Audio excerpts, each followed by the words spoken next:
Assalamualaikum, dear learners, how are you? I hope you are fine. By the grace of Allah, I am also fine. I am Samia Khan, a lecturer of Matwal Haji Abdul Latif University College. Today I will conduct a class of 4th year honors, and my course topic is classics in translation. As you know, in our last classes we have discussed about the epic Iliad. Today I will discuss some questions about Homer's Iliad. One of the most important questions of Iliad is the main character.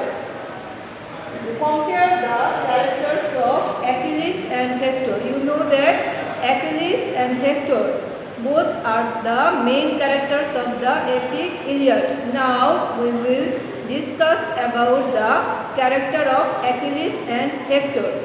Students, you have to compare both of the characters.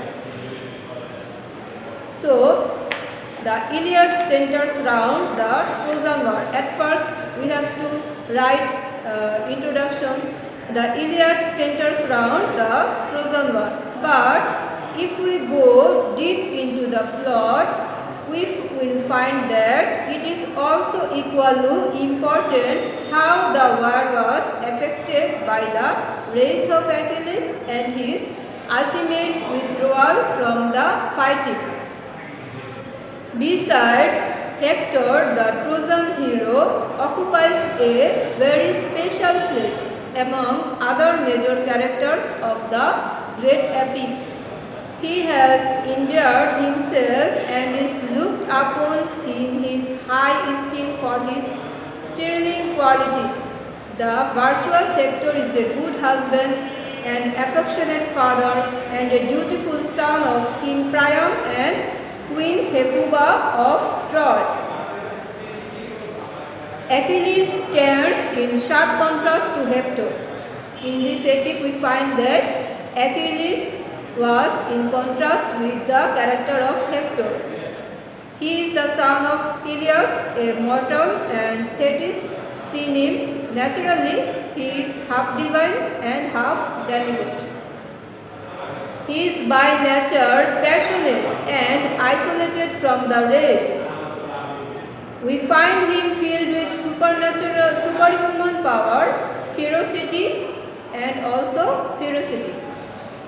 Critics differ in their opinion as to the question, who should be regarded as the hero of the epic. Both Achilles and Hector possess ample qualities to be hero of the Iliad.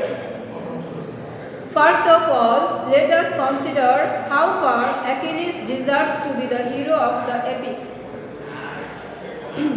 He is beyond question an impulsive person and is always governed by passion. He lacks the softer and nobler qualities that we find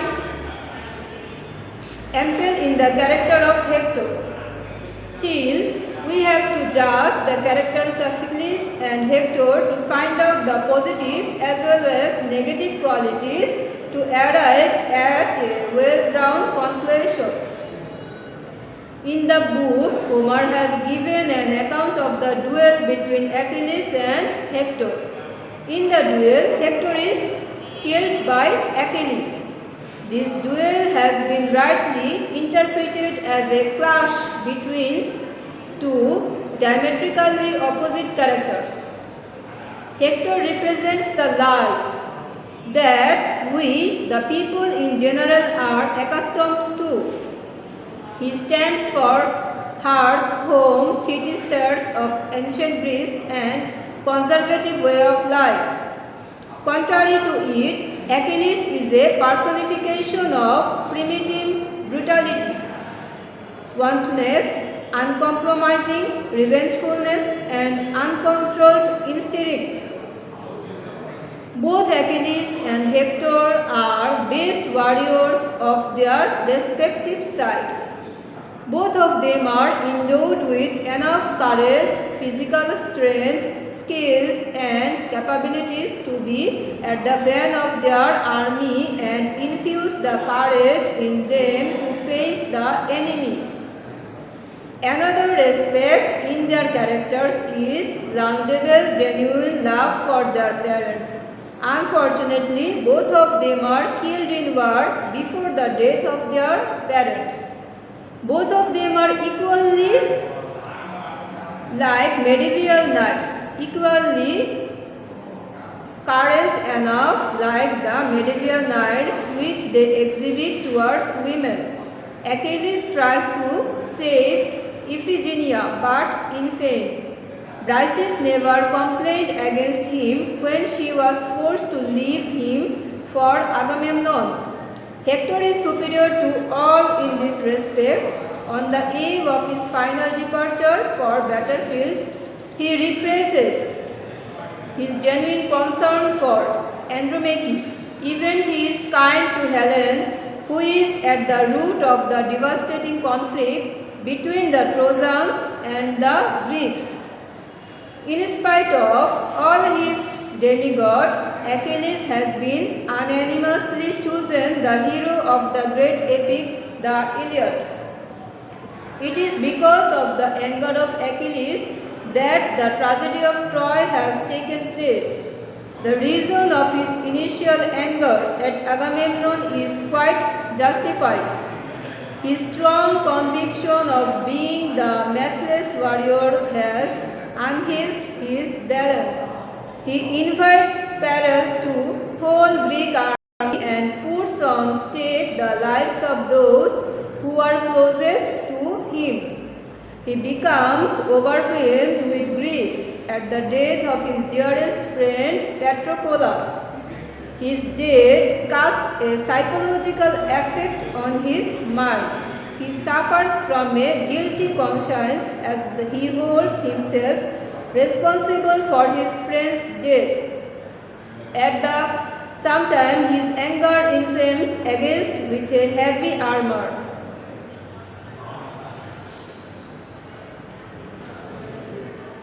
Despite his mother's warning, he requests her to furnish him with a heavenly armor. He takes a most diabolical, barbarous and inhuman revenge on Hector. Hector remains unchanged throughout the epic, but Achilles undergoes a serious change. Lastly, Achilles and Hector belong to two different traditions of life, so they are great in their respective field of action. Dear students, I hope you have understood the question. What is the characteristics of Achilles and Hector? You have to compare both of the character. So you have to learn nicely about the characters of Achilles and Hector. This is the most important question of this Iliad. You have also to know the role played by goddesses in Iliad. That is another question. You can read the goddesses, what is the role played by goddesses in Iliad, and other questions, that critical appreciation of Iliad, and these are the important questions. And what picture of society do you find in Homer's Iliad? Another question is that bring out the conflict between divine will and mortal will in the Iliad. These are the questions. Another question is write on Homer as a realist with reference to his epic poem, the Iliad. Same questions. And another question is write about Homer's attitude to Olympian gods. You know that there is an importance of gods and goddesses in Iliad. So these questions you have to read in your home, and if you read Iliad story, you can easily read these questions in your home. I hope you have understood the class. In our next class, I will also conduct a question answer for you. So goodbye. Thank you.